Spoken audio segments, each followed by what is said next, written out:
नमस्कार दर्शकों, हिंदू धर्म में देवी देवताओं की पूजा का एक विशेष स्थान है। विभिन्न देवी देवताओं के रूप और उनकी शक्तियों का प्रतिमात्मक महत्व होता है। देवी दुर्गा को शक्ति, साहस और बुराई पर विजय का प्रतीक माना जाता है। पुराणों में उल्लेख है कि देवी दुर्गा ने महिषासुर जैसे असुर का संहार किया, इसलिए उन्हें महिषासुर मर्दानी के नाम से भी जाना जाता है। दुर्गा जी की पूजा का भारतीय संस्कृति में अत्यंत महत्व है, विशेषकर नवरात्रि के दौरान। इस पर्व में माता के 9 रूपों की आराधना की जाती है।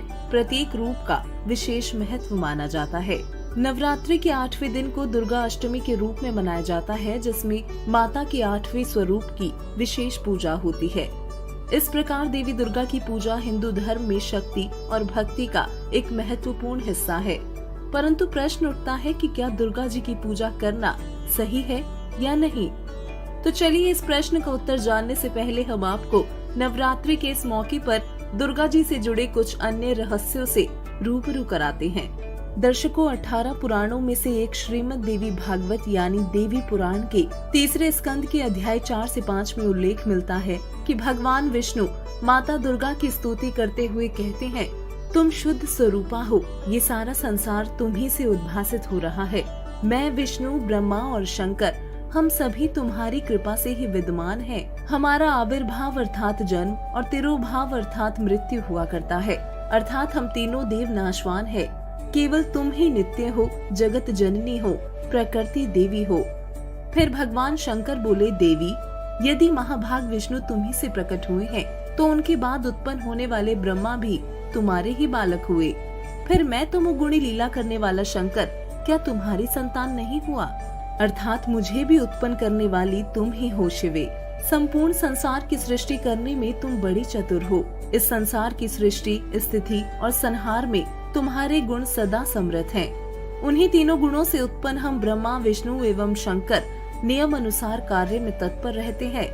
दर्शकों, गीता प्रेस गोरखपुर से प्रकाशित श्रीमद् देवी भागवत में कुछ तथ्यों को छुपाया गया है। इसका यही प्रमाण खेमराज श्री कृष्ण दास प्रकाशन मुंबई से प्रकाशित श्रीमद् देवी भागवत महापुराण में देखें, जिसमें संस्कृत सहित हिंदी अनुवाद किया गया है।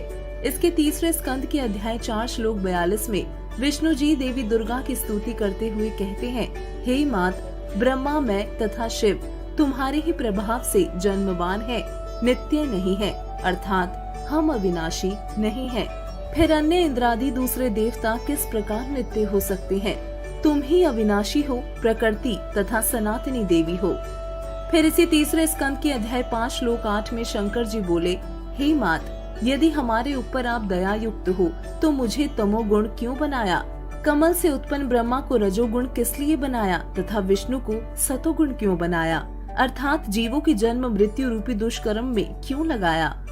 तथा अगले ही श्लोक यानी 3 स्कंद के अध्याय 5 श्लोक 12 में शंकर जी ने कहा, हे मात, अपने पति पुरुष अर्थात काल भगवान के साथ सदा भोग विलास करती रहती हो, आपकी गति कोई नहीं जानता। उपरोक्त प्रमाणों से सिद्ध हुआ कि रजगुण ब्रह्मा, सद्गुण विष्णु तथा तमगुण शिव हैं। ये तीनों देवता नाशवान है। इन तीनों देवताओं की माता दुर्गा है, इसलिए दुर्गा जी को त्रिदेव जननी के नाम से जाना जाता है। दुर्गा का पति ब्रह्म काल है, ये उसके साथ पति पत्नी व्यवहार करता है। इस विषय में अब तक के सभी धर्म गुरु अनभिज्ञ थे। चलिए अपने उसी टॉपिक पर वापस आते हैं और आपको शिव पुराण का भी प्रमाण दिखाते हैं, जिससे आपको कोई शंका न रह जाए कि हमने तो आज से पहले कभी नहीं सुना कि माता दुर्गा का भी कोई पति है। तो देखिए, संक्षिप्त शिव पुराण गीता प्रेस गोरखपुर से प्रकाशित, जिसके रुद्र संहिता के अध्याय 6 में नारद जी के प्रश्न का उत्तर देते हुए ब्रह्मा जी बोले, जिस पर ब्रह्म के विषय में ज्ञान और अज्ञान से पूर्ण उक्तियों द्वारा इस प्रकार विकल्प किए जाते हैं, उसने कुछ साल के बाद सृष्टि का समय आने पर द्वितीय की इच्छा प्रकट की। उसके भीतर एक से अनेक होने का संकल्प उदित हुआ। तब उस निराकार परमात्मा ने अपनी लीला शक्ति से अपने लिए मूर्ति आकार की कल्पना की। जो मूर्ति रहित परम ब्रह्म है, उसी की मूर्ति भगवान सदाशिव है। अर्वाचीन और प्राचीन विद्वान उन्हीं को ईश्वर कहते हैं। उस समय एकाकी रहकर स्वेच्छा अनुसार विहार करने वाले उन सदाशिव ने अपने विग्रह से स्वयं ही एक स्वरूप भूता शक्ति की सृष्टि की, जो उनके अपने श्रेयांग से कभी अलग होने वाली नहीं थी। उस पराशक्ति को प्रधान, प्रकृति, गुणवती, माया, बुद्धि तत्व की जननी तथा विकार रहित बताया गया है। वो शक्ति अंबिका कही गई है। उसी को प्रकृति, सर्वेश्वरी, त्रिदेव जननी अर्थात ब्रह्मा, विष्णु, शिव की माता दुर्गा, नित्या और मूल कारण भी कहते हैं। सदाशिव द्वारा प्रकट की गई उस शक्ति अर्थात दुर्गा की 8 भुजाएं हैं। वो जो सदाशिव है उन्हें परम पुरुष, ईश्वर, शिव, शंभु और महेश्वर कहते हैं। उन काल रूपी ब्रह्म ने एक ही समय शक्ति के साथ शिवलोक नामक क्षेत्र का निर्माण किया था। उस उत्तम क्षेत्र को ही काशी कहते हैं। वो परम मोक्ष का स्थान है जो सबके ऊपर विराजमान है। वो प्रिया प्रियतम रूप शक्ति और शिव जो परमानंद स्वरूप है उस मनोरम क्षेत्र में नित्य निवास करते हैं। देवर्षि एक समय उस आनंद वन में रमण करते हुए शिवा और शिव के मन में ये इच्छा हुई कि किसी दूसरे पुरुष की भी सृष्टि करनी चाहिए, जिस पर ये सृष्टि संचालन का महान भार रखकर हम दोनों केवल काशी में रहकर इच्छा अनुसार विचरें और मोक्ष धारण करें। ऐसा निश्चय करके शक्ति सहित सर्वव्यापी परमेश्वर शिव ने अपने वाम भाग के 10वें अंग पर अमृत मल दिया। फिर वहाँ से एक पुरुष प्रकट हुआ जिसका नाम विष्णु रखा। फिर रुद्र संहिता के अध्याय 7 पर ब्रह्मा जी ने कहा कि तत्पश्चात कल्याणकारी परमेश्वर सांब सदाशिव ने पूर्ववत प्रयत्न करके मुझे अपने दाहिने अंग से उत्पन्न किया। दर्शकों, श्रीमद् देवी भागवत यानी देवी पुराण और शिव पुराण के उपरोक्त प्रमाणों से सिद्ध होता है कि ब्रह्मा, विष्णु और शंकर जी को जन्म देने वाली माता दुर्गा है तथा माता दुर्गा का पति काल ब्रह्म है, जिसे शिव पुराण में सदाशिव भी कहा गया है, जो ब्रह्मा, विष्णु, शिव का पिता है। दर्शकों, इन प्रमाणों को देखने के बाद आपकी शंका समाप्त हो गई होगी और आपको ये भी मालूम हो गया होगा कि वास्तव में दुर्गा जी का पति काल ब्रह्म है और ये ही तीनों देवताओं ब्रह्मा, विष्णु और शिव के माता पिता हैं, जो कि आज तक हिंदू धर्म के तथा कथित धर्म गुरु नहीं बता सके। जबकि इस रहस्य को उजागर करने वाले एकमात्र तत्वदर्शी संत सद्गुरु रामपाल जी महाराज हैं, जिन्होंने प्रमाण सहित इस गूढ़ रहस्य को टेलीविजन के माध्यम से सबके सामने रख दिया है। चलिए अब हम अपने उसी प्रश्न की ओर लौटते हैं जहां से हमने शुरुआत की थी कि दुर्गा जी की पूजा करना सही है या नहीं। तो दर्शकों, इसका समाधान भी देवी जी ने स्वयं कर रखा है। श्रीमद् देवी भागवत के 7वें स्कंद के अध्याय 36 में राजा हिमालय को ज्ञान उपदेश करते समय स्वयं श्री देवी ने कहा कि पर्वतराज, उस ब्रह्म का क्या स्वरूप है ये बतलाया जाता है। उस ब्रह्म को ही लक्ष्य मान कर वेदन करो। प्रणव ओम धनुष है, जीवात्मा बाण है और ब्रह्म को उसका लक्ष्य कहा जाता है। उस एकमात्र परमात्मा को ही जानो, दूसरी सब बातों को छोड़ दे। यही अमृत स्वरूप परमात्मा के पास पहुंचाने वाला पुल है। संसार समुद्र से पार होकर अमृत स्वरूप परमात्मा को प्राप्त करने का यही सुलभ साधन है। इस आत्मा का ओम के जप के साथ ध्यान करो। इससे अज्ञान में अंधकार से सर्वथा परे और संसार समुद्र से उस पार जो ब्रह्म है उसको पा जाओगे। तुम्हारा कल्याण हो।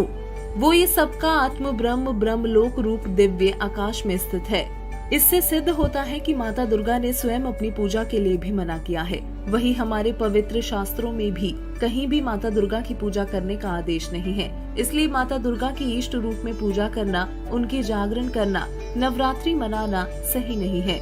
वही जिस ब्रह्म की भक्ति करने के लिए देवी जी हिमालय राजा को कह रही है कि वो ब्रह्म गीता अध्याय 7 श्लोक 18 में अपनी गति को अनुत्तम अर्थात अति घटिया बता रहा है, क्योंकि गीता अध्याय 8 श्लोक 16 के अनुसार ब्रह्मलोक तक सभी लोग बार बार जन्म मृत्यु में है, अर्थात ब्रह्म भी परम ईश्वर नहीं है, जो ये सिद्ध करता है कि दुर्गा जी को भी परम अक्षर ब्रह्म यानी पूर्ण परमात्मा के विषय में पूर्ण ज्ञान नहीं है। इसी कारण देवी दुर्गा अपने पति काल ब्रह्म को ही श्रीमद् देवी भागवत के 7वें स्कंद के अध्याय 36 में परमात्मा बता रही है, जिससे कोई भी जीवात्मा काल की जाल से निकल ना सके। इसी विषय में संत गरीबदास जी ने दुर्गा जी के बारे में कहा है कि माया काली नागनी अपनी जाय खात, कुंडली में छोड़े नहीं 100 बातों की बात। दर्शकों, काल जीव आत्माओं को अपने जाल से क्यों नहीं निकलने देता और दुर्गा जी इसका किस तरह सहयोग करती है, इसकी विस्तृत जानकारी जानने के लिए देखिए संपूर्ण सृष्टि रचना से संबंधित ये वीडियो है। अब सवाल उठता है कि यदि माता दुर्गा ने अपनी पूजा करने के लिए मना किया है और ब्रह्म साधना भी अनुत्तम है, तो किस भगवान की भक्ति करें? तो इसकी संपूर्ण जानकारी जानने के लिए देखिए संत रामपाल जी महाराज YouTube चैनल पर जगत गुरु तत्वदर्शी संत रामपाल जी महाराज का सत्य आध्यात्मिक सत्संग।